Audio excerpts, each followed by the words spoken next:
Hello, everyone. Welcome to the webinar. We're going to give a couple minutes for people to join in, and we'll get started in about 1 or 2 minutes here. Thanks for your patience, and looking forward to a good session.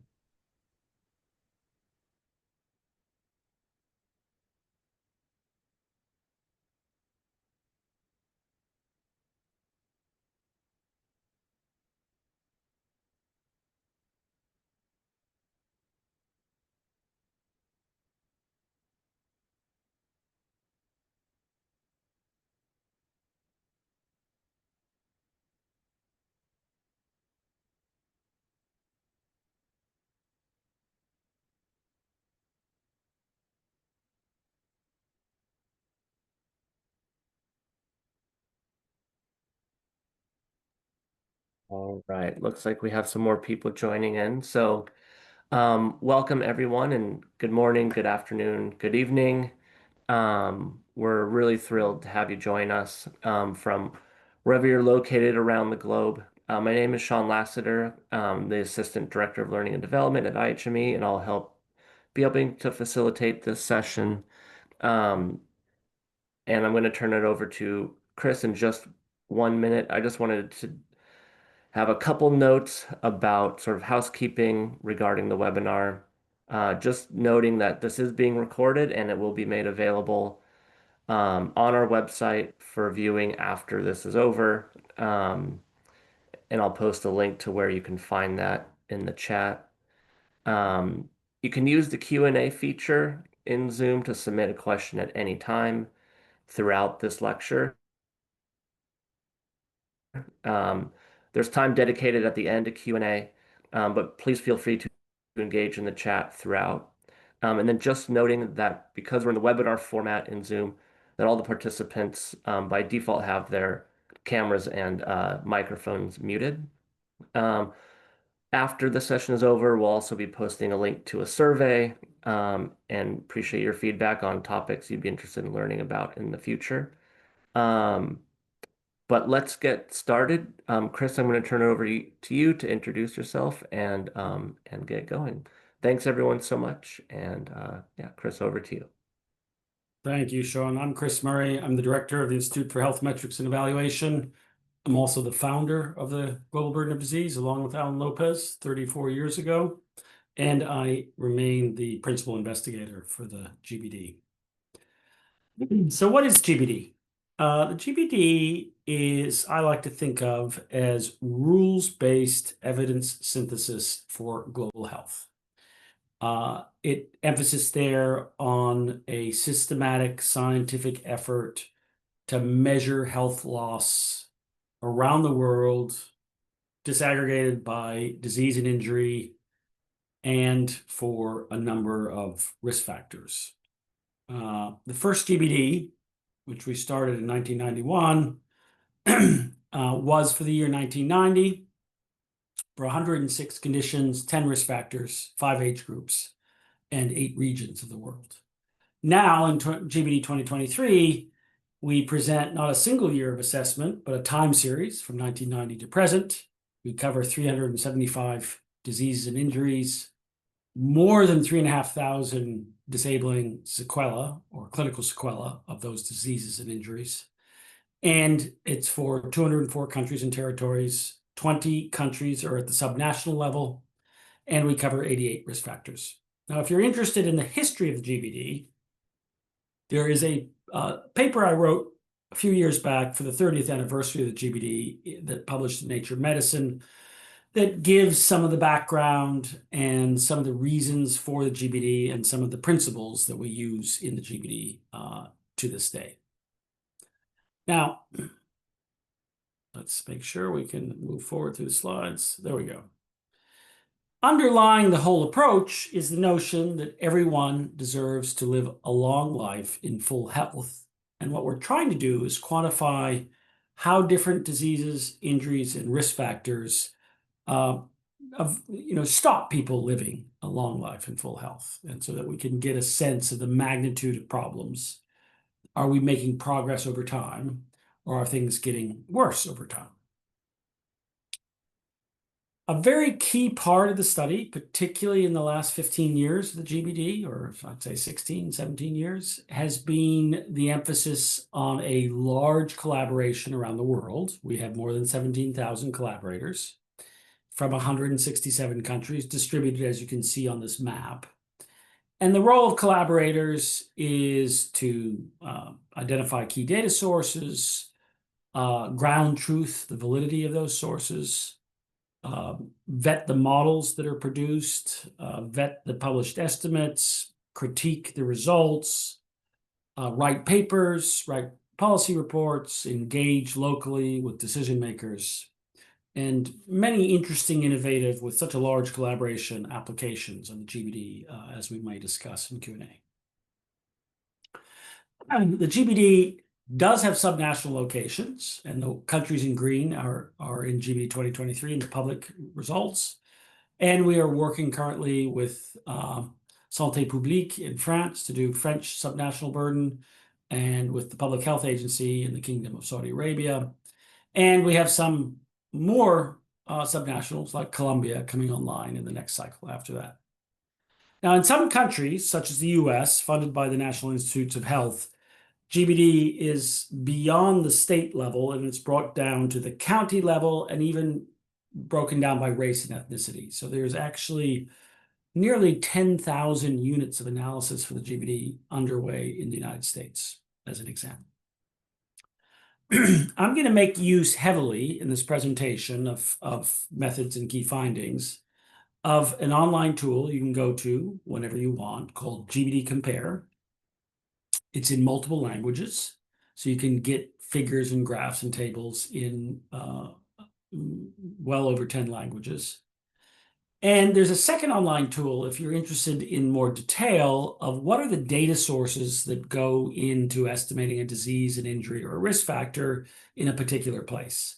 And that's the online data catalog called the Global Health Data Exchange. The web address is ghdx.healthdata.org. Excuse me. And so if you want to dig into the detail, that's the place to go. If you want the results, GBD Compare is a great place to start. We have a number of resources that came out last week with the release of GBD 2023. There was 3 papers in the Lancet. We call those the capstone papers. On each GBD cycle, there are well over 1,000 and sometimes even 2,000 papers written on the GBD. So there's a lot of published peer-reviewed material, but the capstones are the big summary papers that start each new cycle.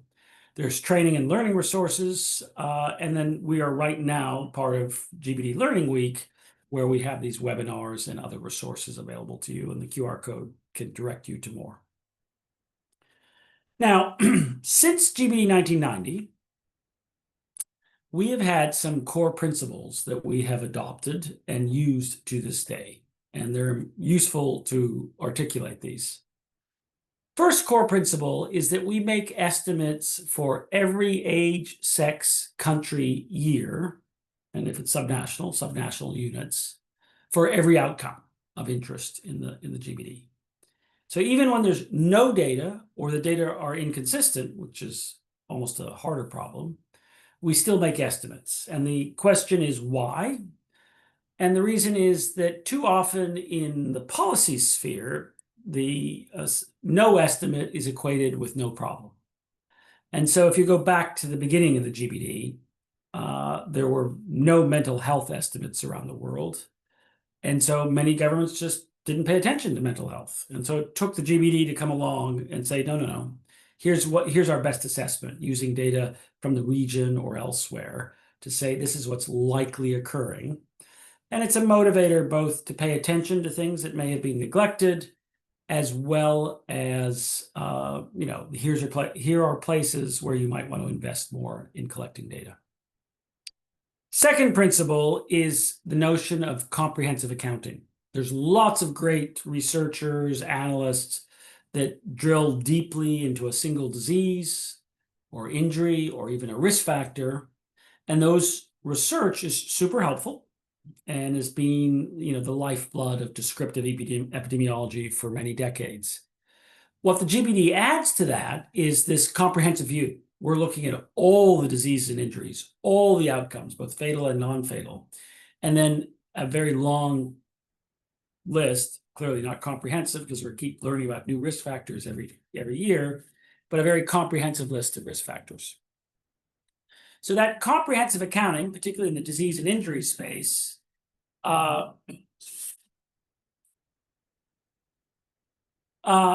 is a key component of the GBD and allows high-level decision makers to get the big picture of what health problems are in their location and around the world and make comparisons. Third core principle, since we want a comprehensive picture, we encourage through the GBD benchmarking with peer countries. We want people to assess whether they're making progress or not on a disease or things getting worse, like obesity in most parts of the world. So it's very important that measurement is comparable across place and over time.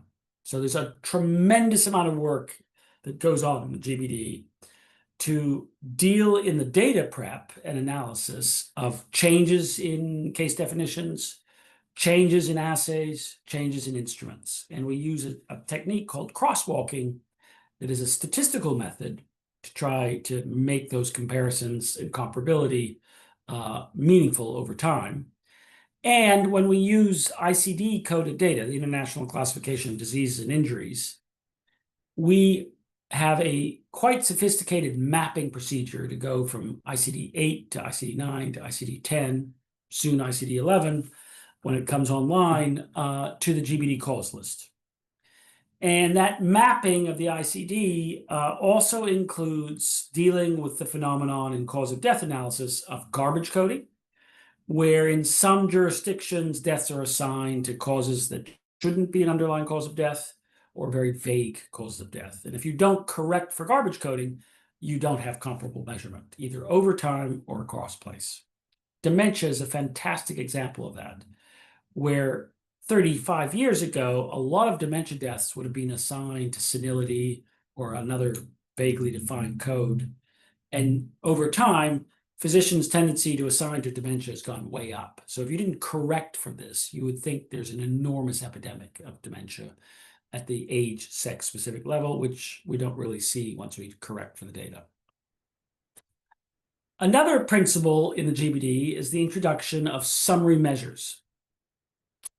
And we include in the GBD all the traditional measures you'd expect: disease incidence and prevalence, death rates, cause-specific death rates, all age death rates, age-standardized death rates, life expectancy, etc. But we also have rolled up measures called summary measures that are meant to capture the quantities we really care about when we think about the size of a health problem.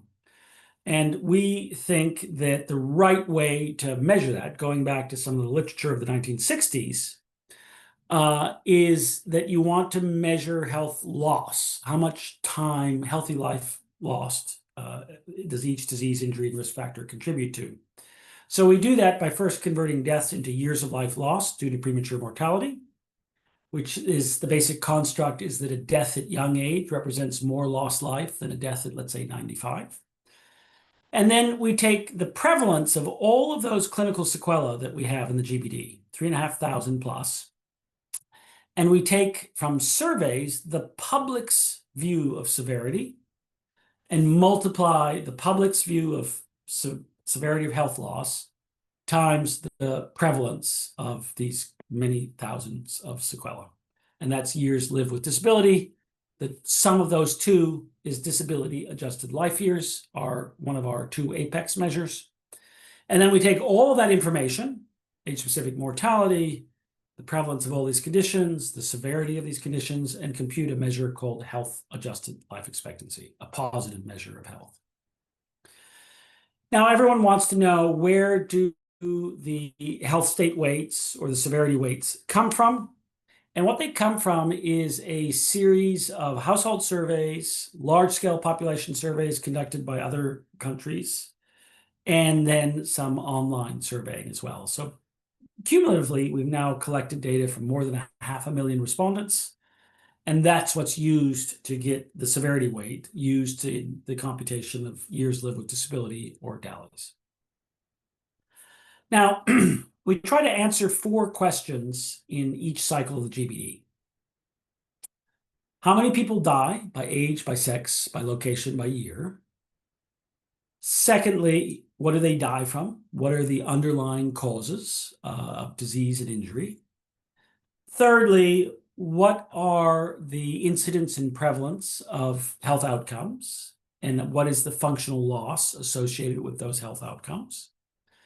And then lastly, sort of sitting slightly apart from the disease and injury part, is the assessment of risk factors. How much of the burden that we see in mortality and non-fatal health outcomes is attributable to exposure to different risk factors. And here's a flow diagram from a few years back.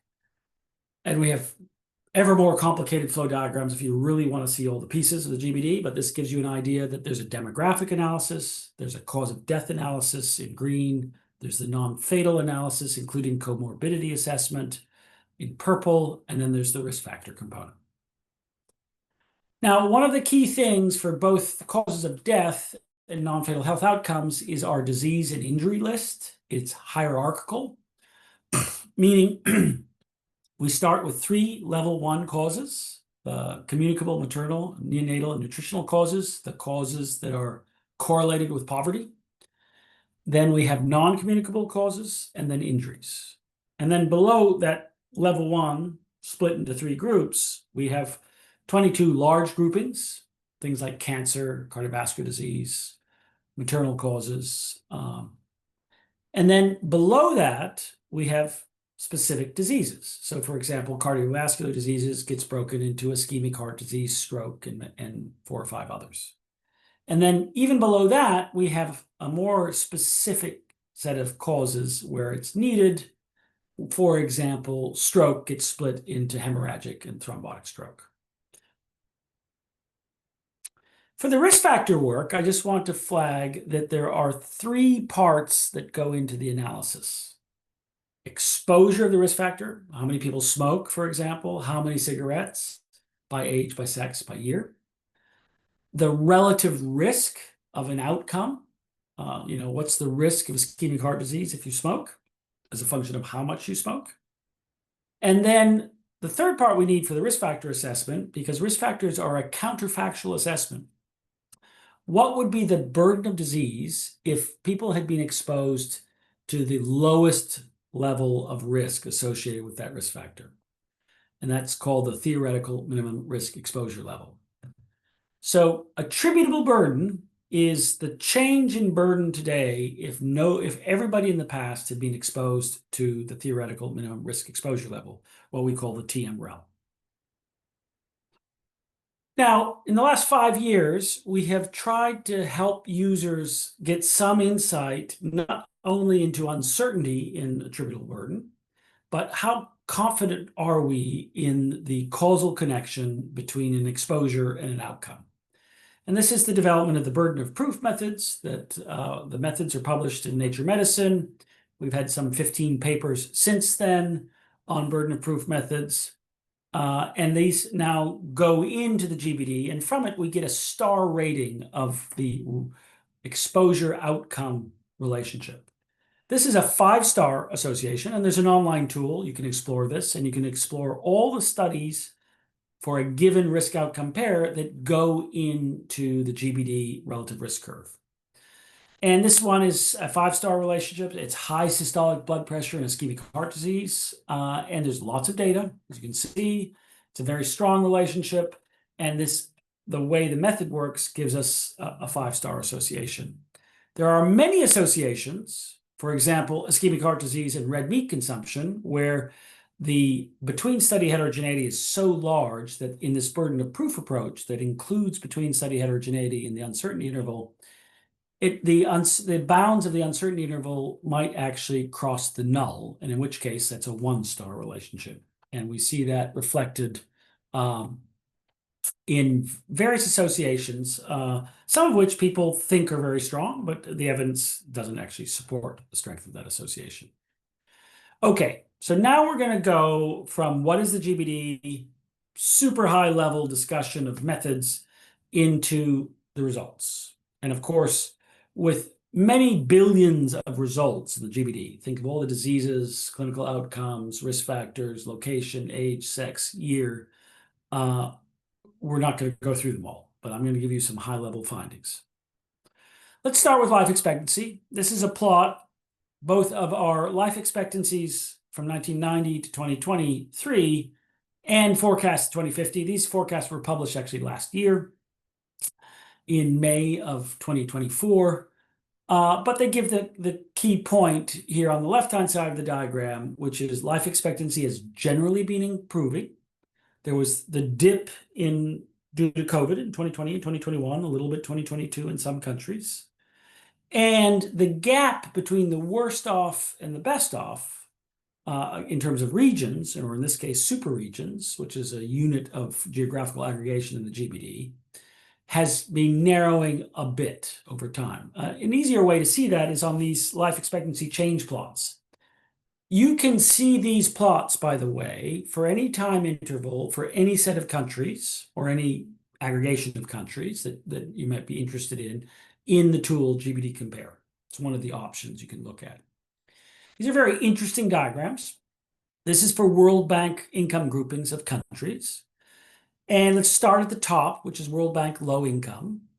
The black solid line is life expectancy in 1990. In the case of World Bank low income for both sexes, that was about 52.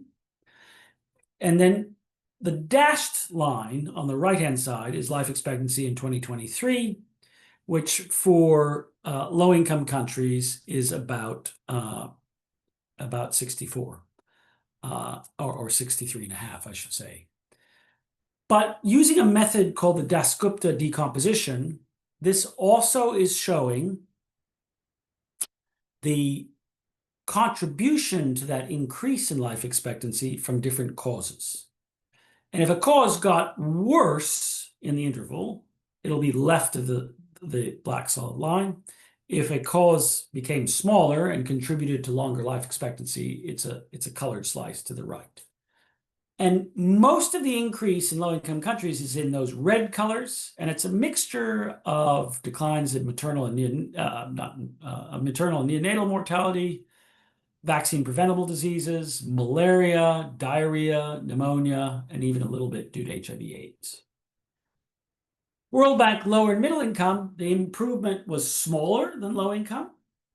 Same story. Most of it is in improvements in the group 1 causes, the maternal, communicable maternal, neonatal, and nutritional causes.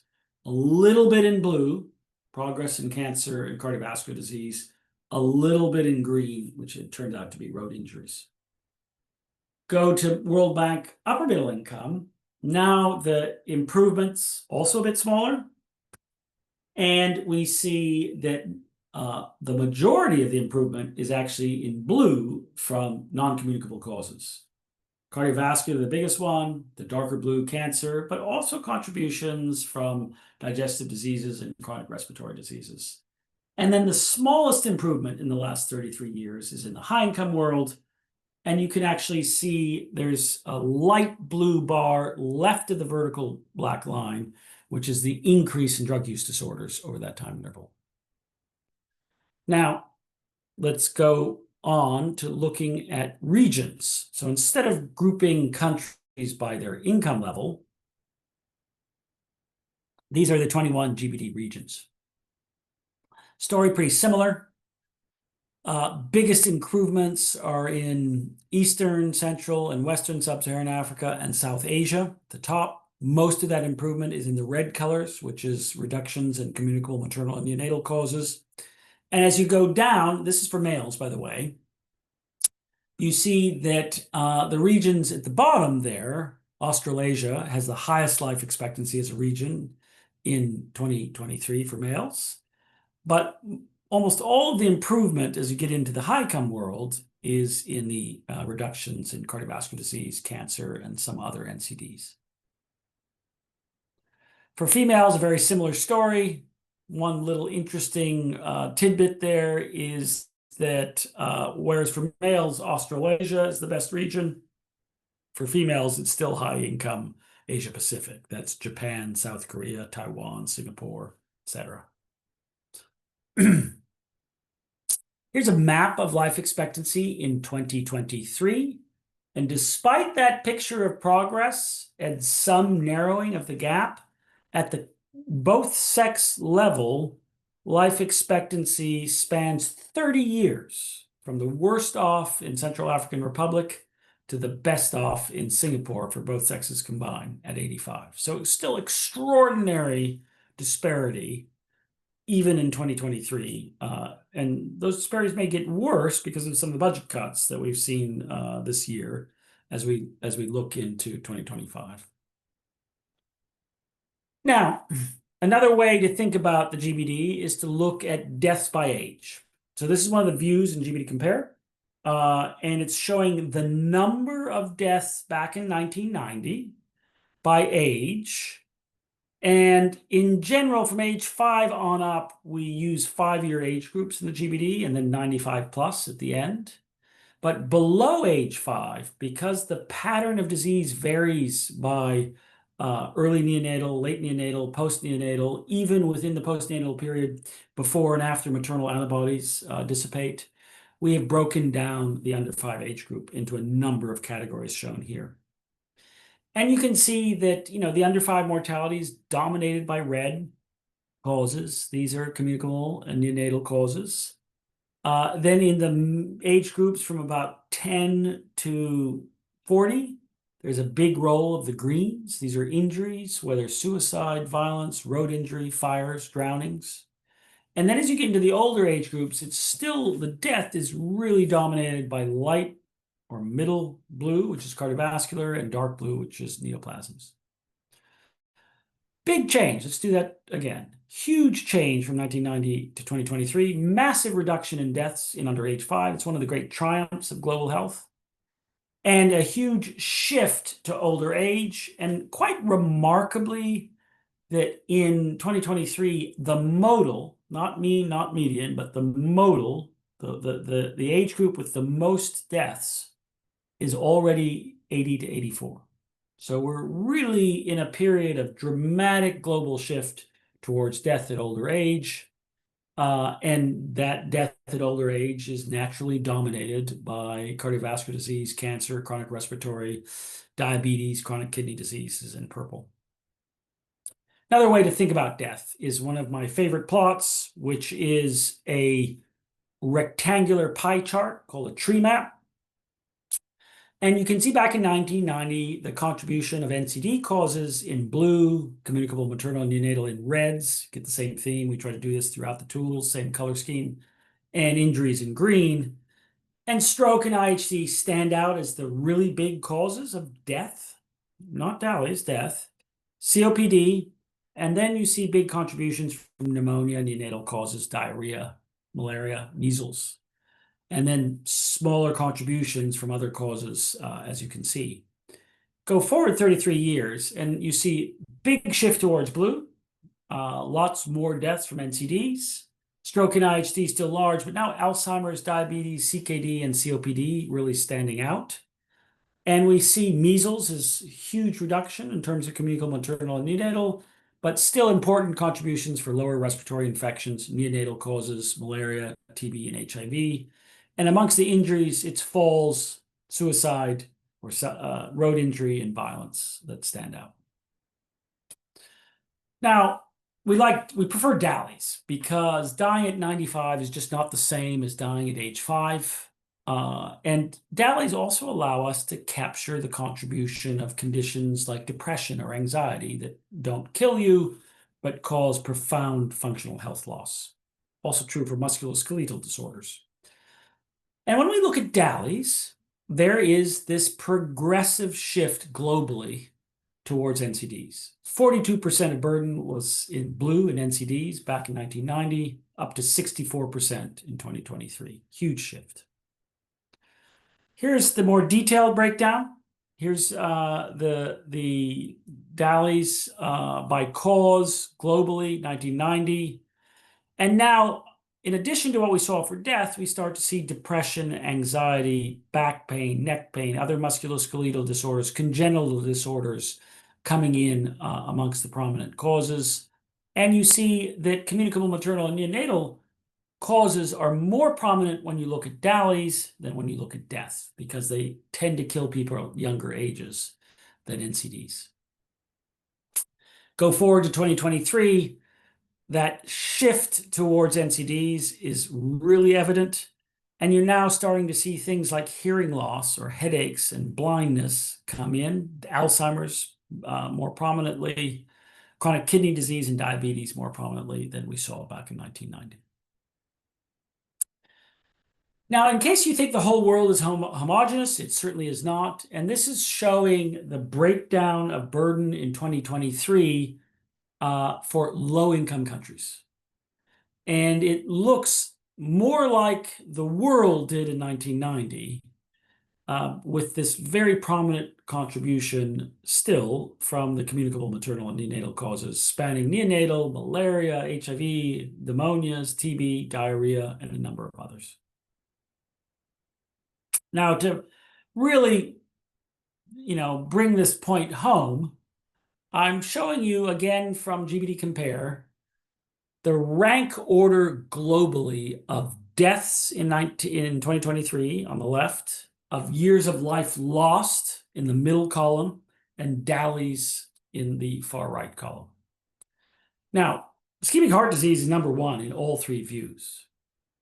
But neonatal disorders, which was 10th for death numbers, third for years of life lost, because those deaths are all in the first month of life, or mostly, because this is not neonatal mortality, this is neonatal disorders. So some of those spill into the postneonatal period, but mostly in the first month of life. So lots of potential life lost.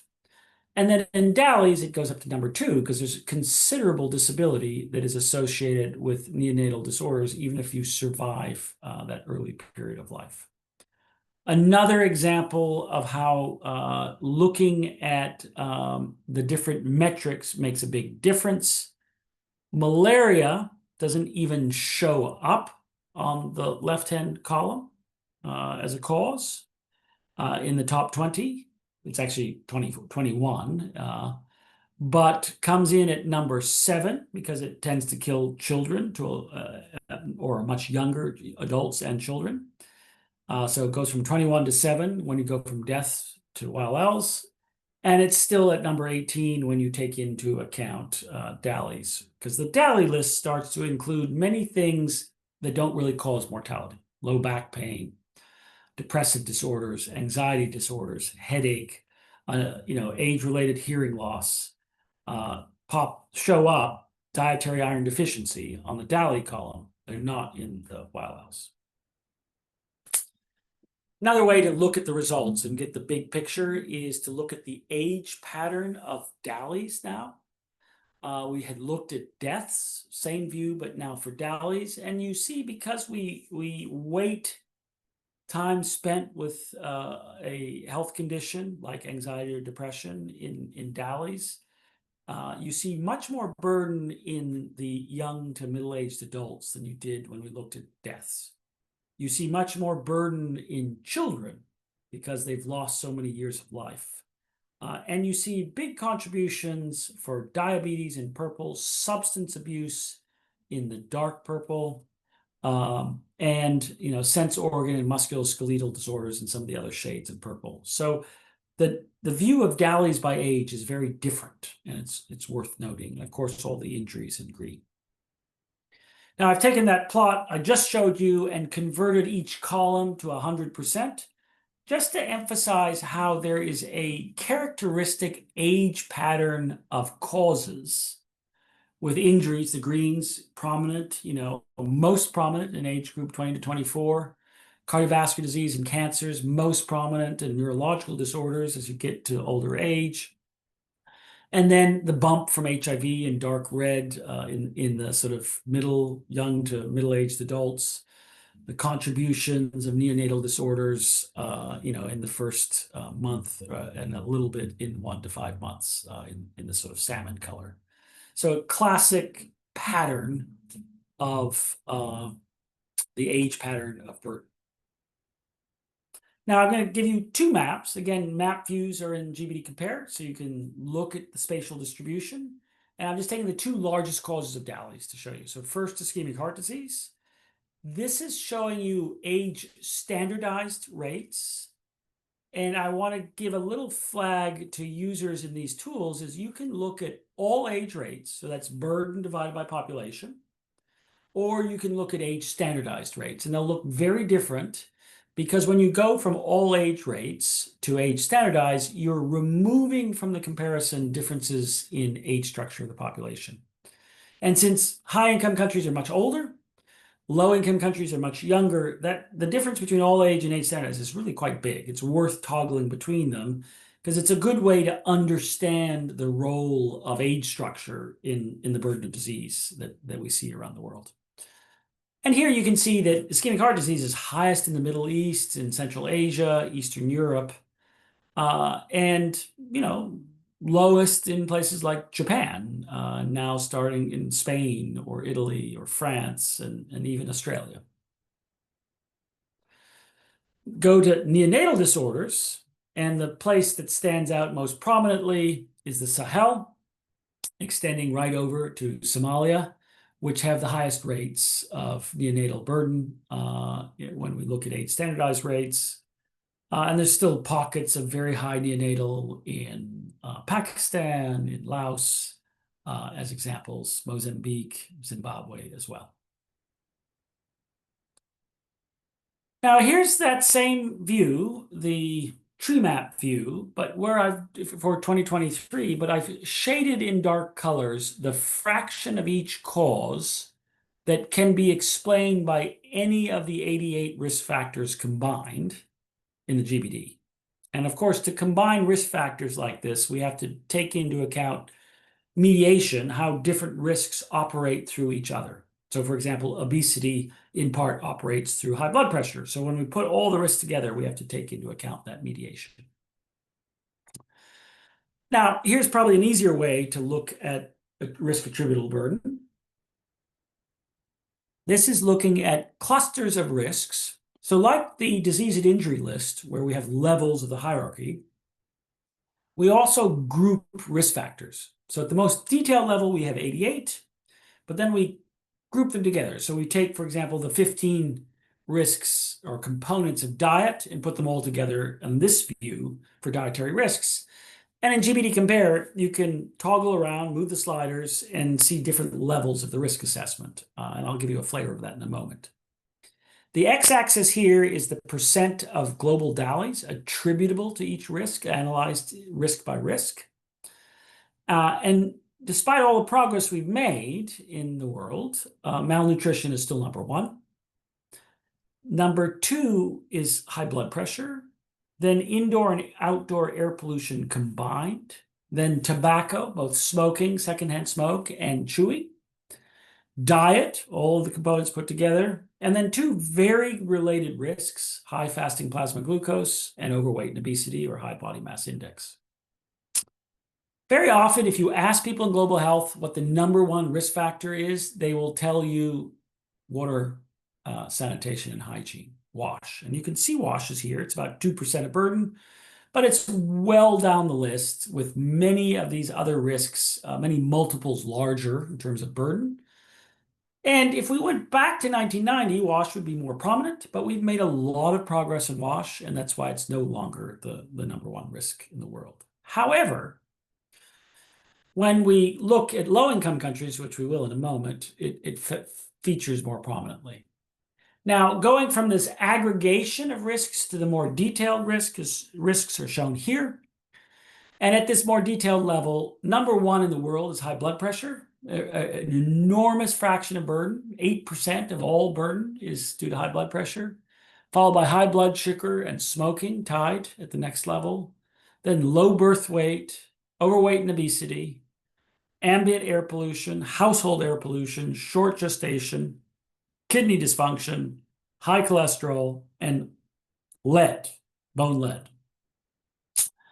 And that makes up the more detailed list. And just draw your attention to some of the risks that are interesting and maybe you are not aware that they're in the GBD. Low temperature is down the list, about 2/3 of the way down, as is high temperature, just a few notches below, with high temperature, coming in somewhere around about 0.6% of the burden around the world.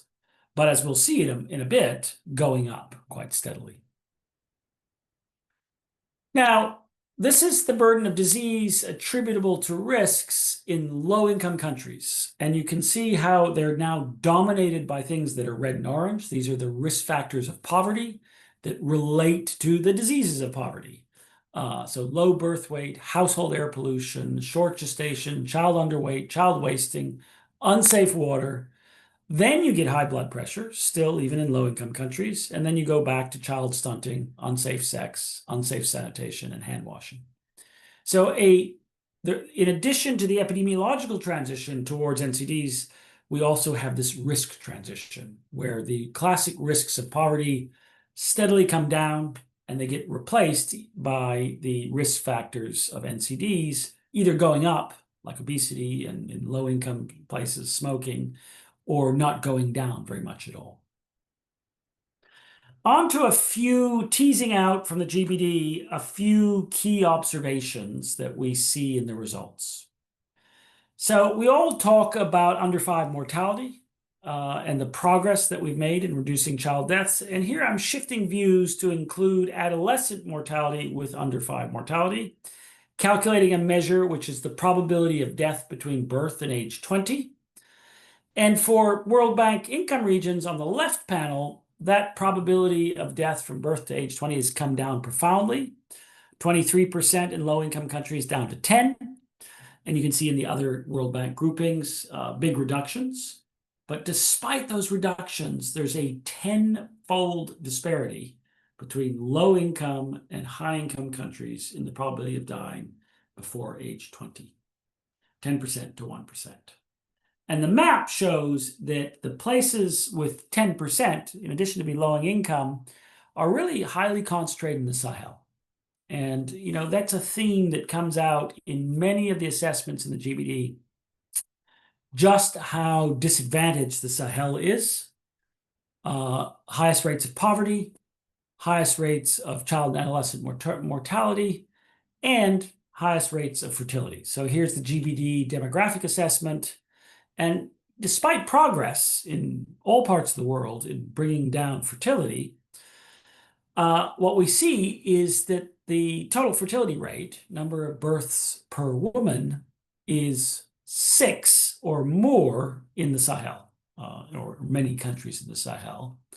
That total fertility rate means that population is growing rapidly in the very places that are the poorest and have the worst health outcomes, which has profound implications for the future. And to add to the challenges that the Sahel faces, the projected increase in temperature will have its greatest consequences in the Sahel, in affecting the poorest people, leading to increased malnutrition, worsening health outcomes due to temperature.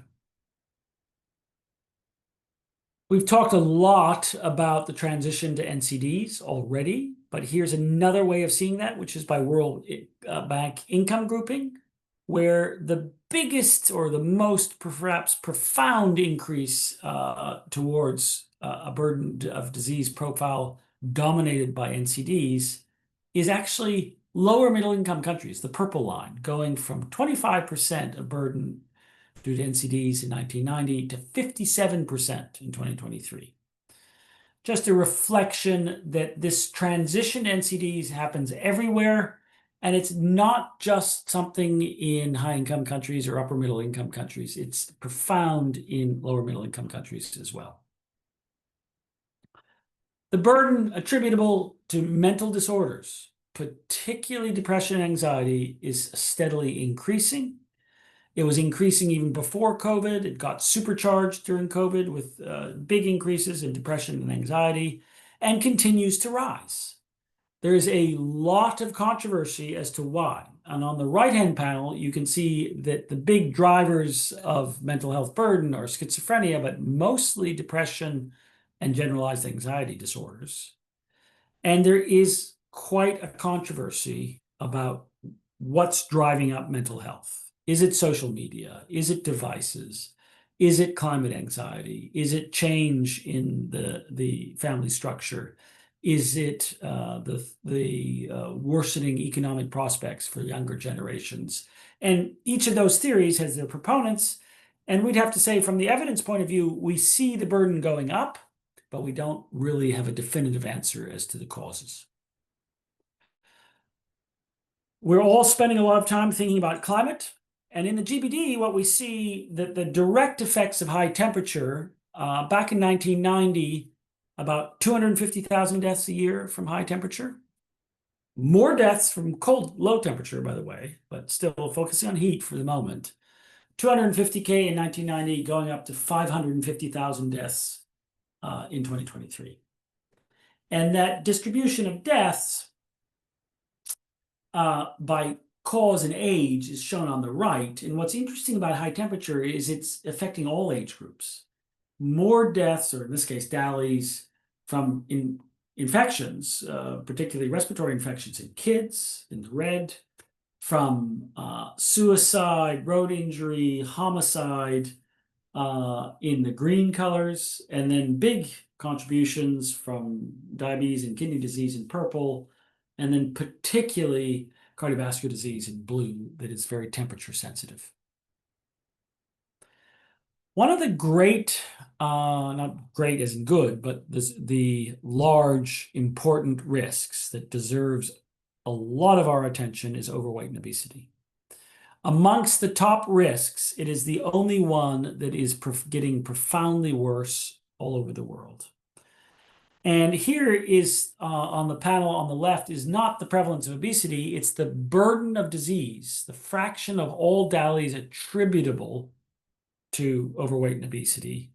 And that is going up everywhere, with perhaps the largest relative and absolute increase occurring in upper middle income countries, the green line, from 2% to nearly 6% in 2023. And that is an enormous increase. And you can see in the map the places where overweight and obesity counts for more than 10% of all DALYs are shown in red. Mexico, the Middle East, and you can't quite see it on the map, but in many of the Pacific Islands as well. An interesting change in the GBD from previous rounds, certainly GBD 2021, is being the new evidence on the direct effects of lead on cardiovascular disease that are larger than simply what we thought before, which is the effects of lead on blood pressure and then on to cardiovascular disease. And that has led to lead going way up on the rankings, as shown here on the left-hand side. And the right-hand panel just shows that most of that impact is ischemic heart disease.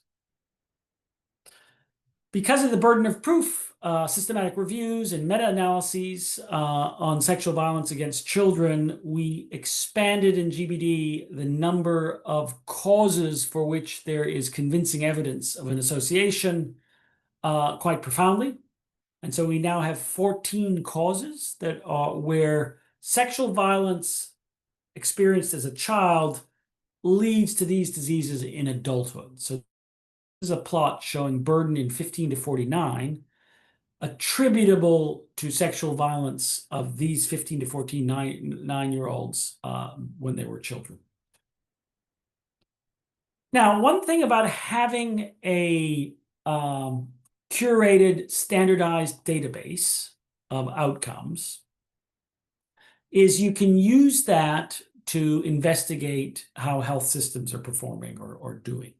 And some time back, 5-6 years ago, we introduced a measure called Healthcare Access and Quality, which was taking the GBD results, looking at causes known to be healthcare sensitive, and this goes back to the literature of the 1970s on amenable mortality, the work of Martin McKee and Nolte, revisiting amenable mortality, and taking that healthcare sensitive cause list removing the effect of risk factors, risk adjusting for risk factors outside the influence of the health system, and then combining the risk adjusted mortality into an index on healthcare access and quality, which is a statistically pretty robust metric of the combination of access and quality. The one thing about this metric is you can't tell how much of the effect is access and how much is quality, but it at least tells you what are health systems contributing across different countries.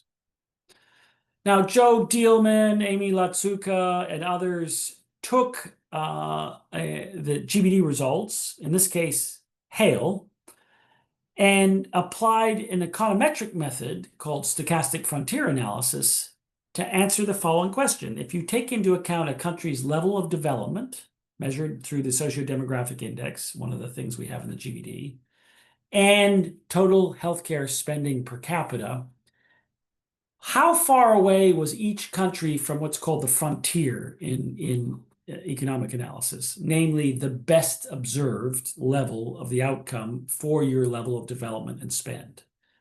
And when you do that, you find that Niger is quite close to the frontier.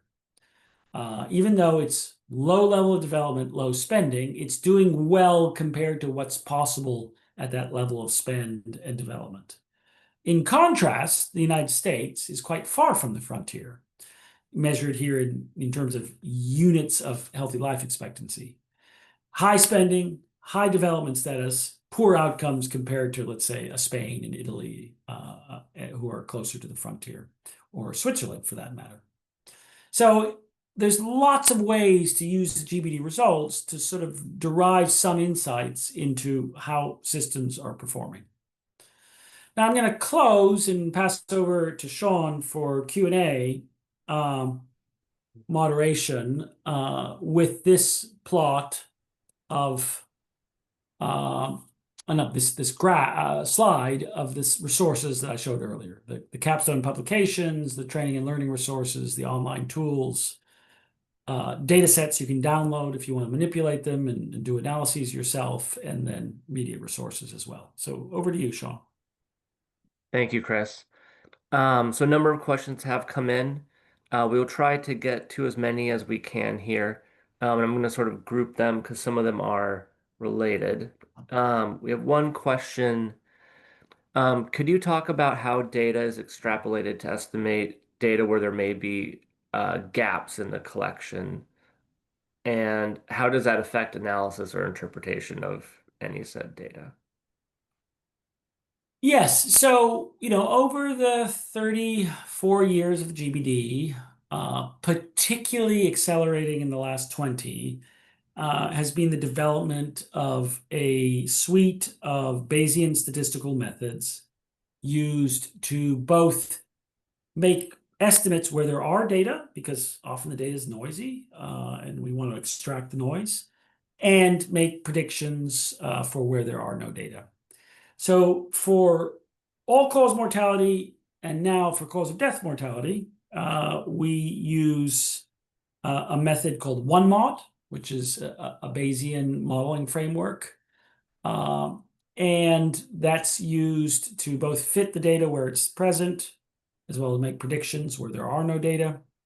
For the non-fatal health outcomes, we use one of two tools, depending on if we have evidence on different outcomes. So DISMOD is a technique where if we have data on incidence, prevalence, death, relative risk, we can put it all together and get this, solve that simultaneous set of equations. And there's a Bayesian statistical model in the background that's estimating those relationships.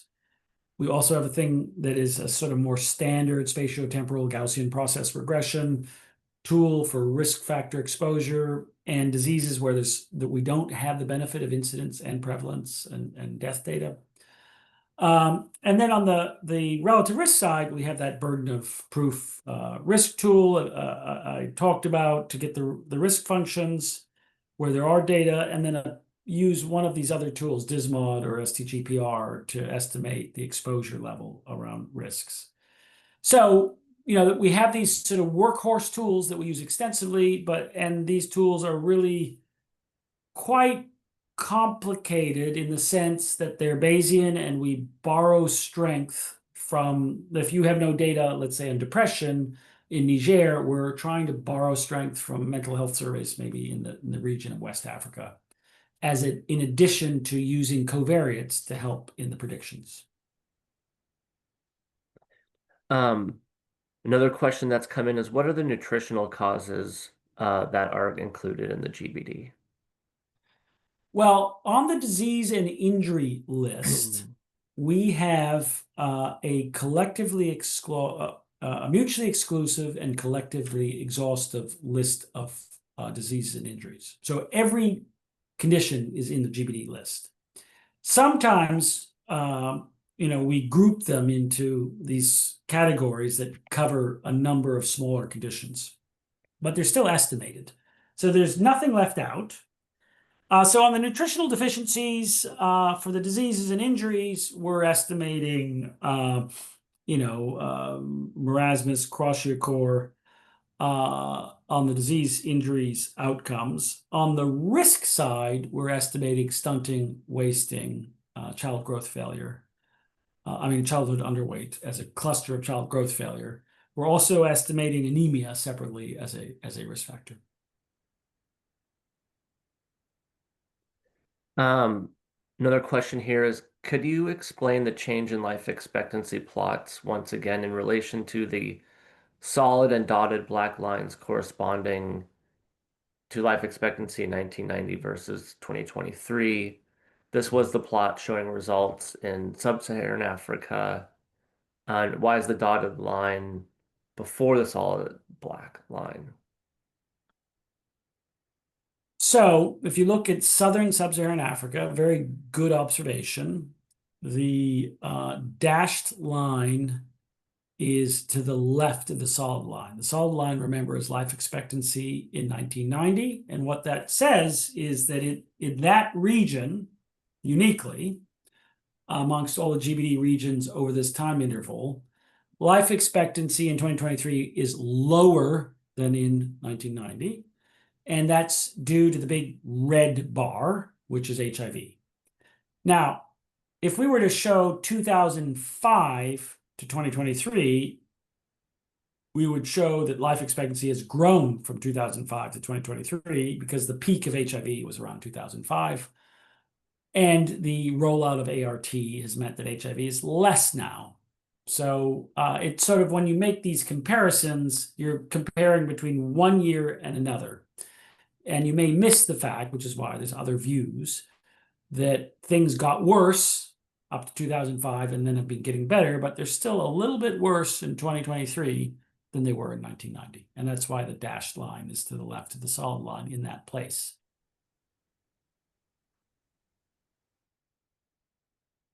There's a question here, Chris, about data quality and how we judge data quality in the GBD.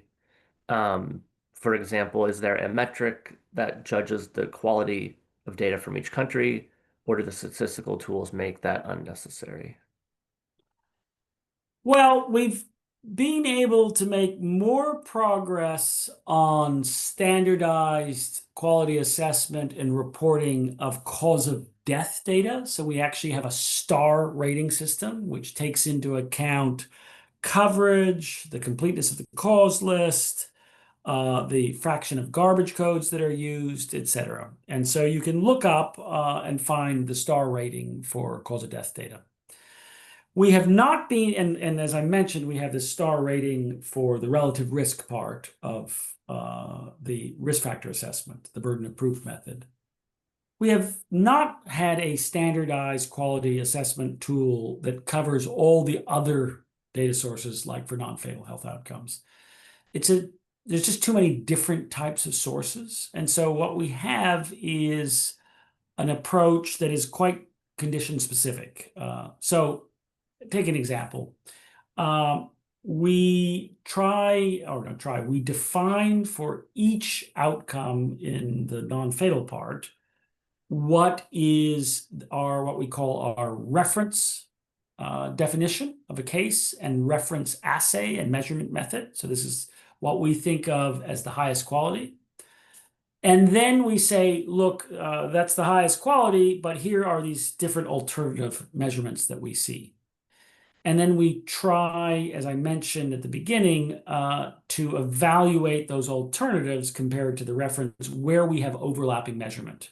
And that's this whole method of developed called crosswalking, which matters quite a lot because, think about heart attacks. In the early 90s, we had reports from various cohort studies, from the Monica studies of, a myocardial infarction using creatinine kinase MB fractions.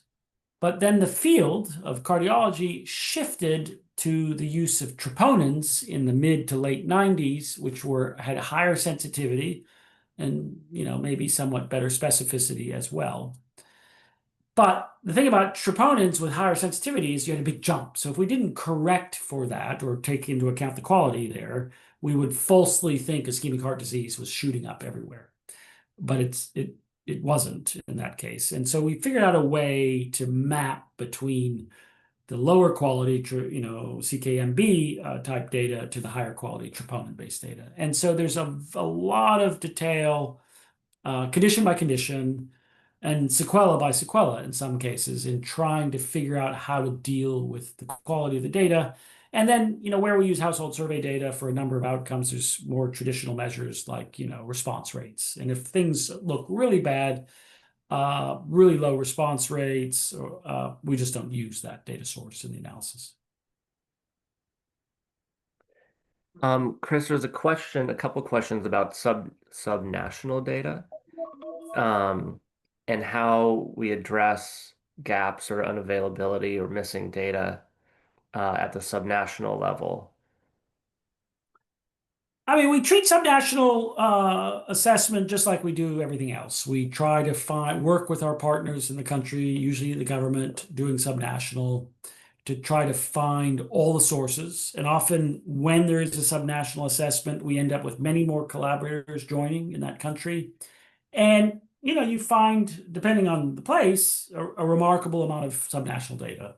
If the country is fortunate to have a sort of clinical informatics system, that's often a rich source for some outcomes for the subnational level. Like right now, when we're working with Santé Publique in France, they have great social health insurance data. So that's giving us at the subnational level many causes that are well represented in service data.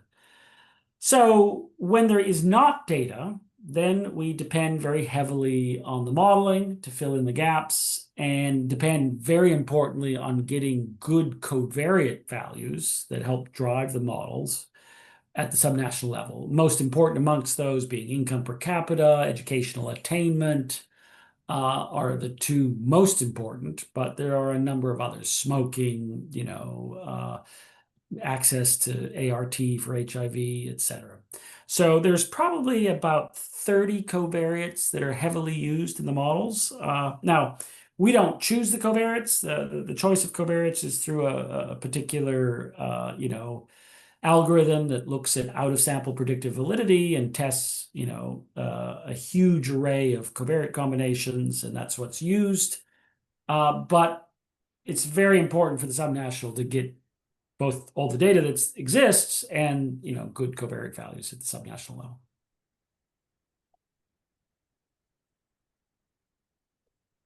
level. Chris, I think we have time for maybe one more question here. Um, there's a question about the relationship of pregnancy with certain diseases using GBD data. Say that again. Pregnancy what? I'm wondering if you can answer a question about the relationship of pregnancy with certain diseases using GBD data. So in GBD Compare, I believe it's already released. If not, it's coming. We have an option for looking at the subset of conditions where we have made measurements of the prevalence of a condition or incidence in pregnant populations. So we are trying very steadily to move towards ever more detail, for example, anemia in the pregnant population, and make we also have a lot of service indicators that we try to calculate from survey data about service delivery. What's the content of antenatal care? How many visits? Did they get a urinalysis? Did they, on and on down the list of the sort of components of quality for antenatal care. So there's with funding from the Bill and not the Bill the Gates Foundation, we've had quite an extension underway, some of it yet to be released, of trying to dig more deeply into what's happening to pregnant populations as they go through the health system and what are the outcomes. Obviously, we have the clear ones like maternal mortality and neonatal outcomes that are just part of the standard GBD available to look for at. Okay. Well, thank you everyone for attending. We really appreciate you joining us for the webinar. We hope that you found this informative and helpful in understanding the global burden of disease study. I've included a link to a survey in the chat, and we'd appreciate it if you could fill that out for us so we could learn a little bit more about what people are interested in learning about related to the GBD. Chris, thank you so much for the great presentation. With that, we'll close out the session, and thank you, everyone. We hope you have a great rest of your day. Thank you. Thank you, everyone. Bye.